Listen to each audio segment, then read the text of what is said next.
everybody, Phil here for AndroidCentral.com, and I'm here with the Samsung Galaxy Nexus and the Samsung Galaxy Nexus.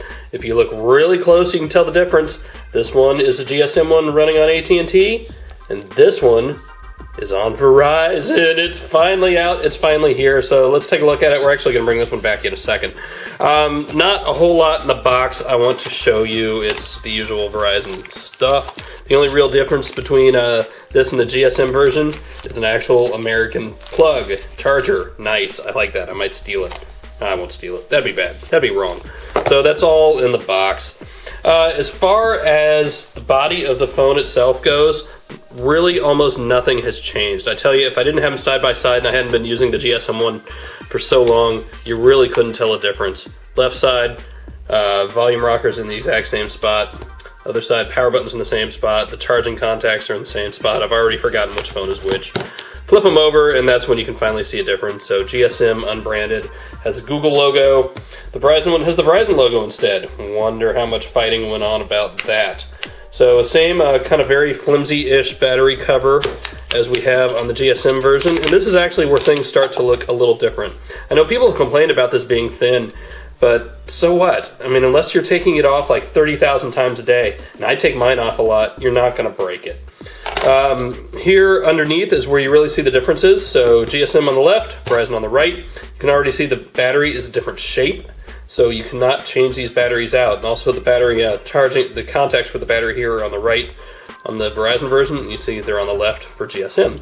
So you're not going to be swapping batteries. Sucks, but you know, not a big deal for probably 99% of the people out there. SIM cards have been changed, so that is a normal standard size SIM card. Verizon is using micro SIM, so interesting, good, whatever. Again, not like you're going to be swapping SIM cards, but it's something different here. The cameras are still in the same spots, right in the middle of the device. That's nice. Kind of get a nice little design from whatever this is on the Verizon version. I have no idea. You see screws have been moved around too, and that's really it. So as far as putting this battery cover back on, and this is something that you probably might want to practice once or twice just so you know what it is. You want to fit it down here on the bottom and then just work your way around. I start on the outside, then I get up here to the top, and I'm having a little problem with this corner down here, giving me trouble, so let's try that again. Interesting that I haven't had this sort of problem at all on the GSM version. The battery cover has fit much, much better. I'll deal with that later. So anyway, that's how you do that. And it is a snug fit. See, I can get the rest of these tabs here, and that corner is still sticking up. A little bit weird.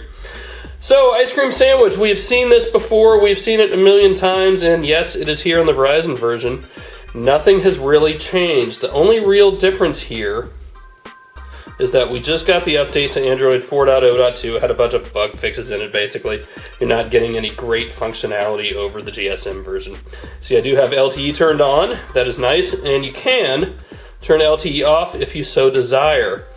Hit more up here under wireless and networks, then go to mobile networks, and then choose network mode, and you can choose whether you want LTE and CDMA or just CDMA, and now we're going back to 3G only.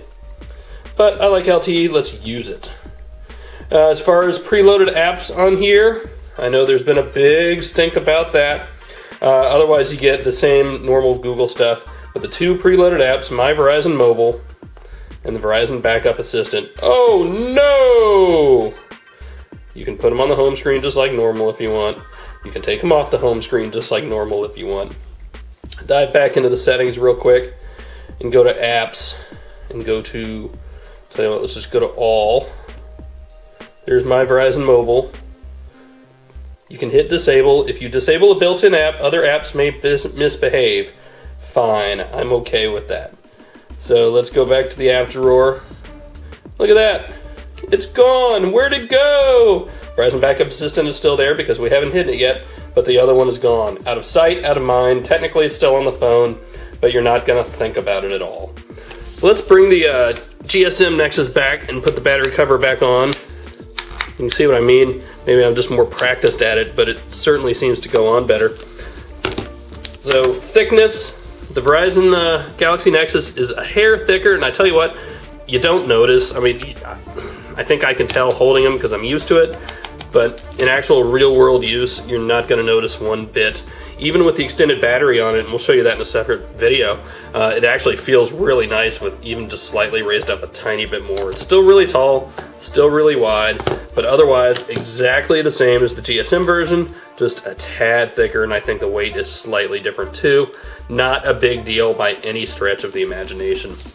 So there you go, guys. A very quick walkthrough of the Galaxy Nexus from Samsung on Verizon. See ya.